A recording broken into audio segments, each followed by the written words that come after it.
Today's episode is dedicated to a special friend of mine, David Loehr, father, friend, and brother. You'll never be forgotten. I love you, bro. Well, hey guys, welcome to Comic Educator, where today I will be reviewing IDW's Teenage Mutant Ninja Turtles issue number 1. Now to start off, this issue does have 4 different variant covers. When you put these covers together, they do make one large picture with all of the turtles together. Now, I did find that kind of interesting. Now, I don't know if I would go out and buy 4 issues of the same comic just for the cover, but yeah. Most people know who the Teenage Mutant Ninja Turtles are and their origin story. Now, this comic does something a little different with the origin. Now, when the comic actually opens up, it starts with a fight between the Teenage Mutant Ninja Turtles and the Old Hobbs gang. Now, Old Hobbs is a character that is a mutant himself, and during this confrontation between the Turtles and Old Hobbs' group, first thing off the bat, Splinter tells the Turtles that there will be no killing whatsoever, and at the end of the fight, we actually find out that not all of the Turtles are there. For some reason, Raphael has gone off on his own and is now living on the streets away from the other Turtles and Splinter. Now, from this moment where we find out that we do have a turtle that is split from the group, we hop directly into their origins. Now, their origins are actually set up a little bit differently. It's set up more like the movie Teenage Mutant Ninja Turtles, where we find April and she's working in a lab, and unlike the movie version, April is actually working in the lab, unlike the movie where her father is working in the lab and she's a child who just happens to be there and named the Turtles.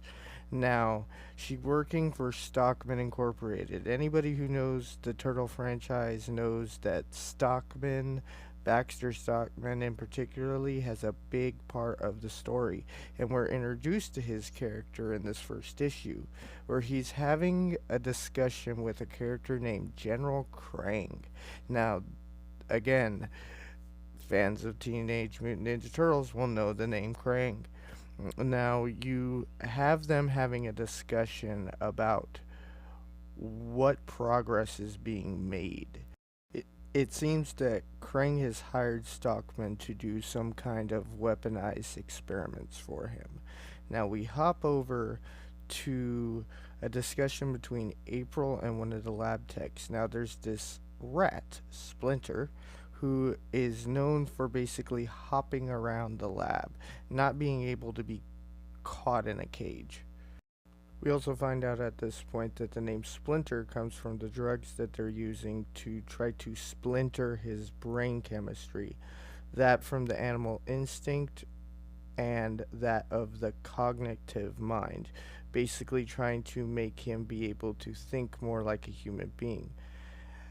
During this time, we also find out that April had already gone ahead and named all the turtles Leonardo, Donatello, Michelangelo, and Raphael. So it was still, like in the movie, her who gave the turtles their name. Now, after we find the soft, basically, origin of the turtles, knowing where their names derived from and basically where the lab was that they originated from. Now, we don't know exactly what happened with the case of the mutagen, but we will probably find that out in a future issue. Now, we pick back up to Raphael, who's been staying on the streets. Now, he's going through garbage cans just trying to find enough food to eat. Now, while he's rummaging through these cans, Raphael ends up hearing this noise. Now, knowing Raphael, he's not just going to ignore some strange noise that he hears, and he goes to investigate. What Raphael ends up finding is a father who's beating on his son because of the fact that he's drunk and intoxicated. Now, knowing Raphael, he's not going to put up with this. And we end the issue with him actually breaking down the door and challenging this father to a fight, telling the dad that he doesn't like bullies. So overall, I honestly think it was a really good comic. I would give it a 7 out of 10. I think it actually was a little difficult bouncing between the original origin stories and things that were going on that you don't exactly know just yet. Hopefully, with future issues, they kind of fill in those gaps.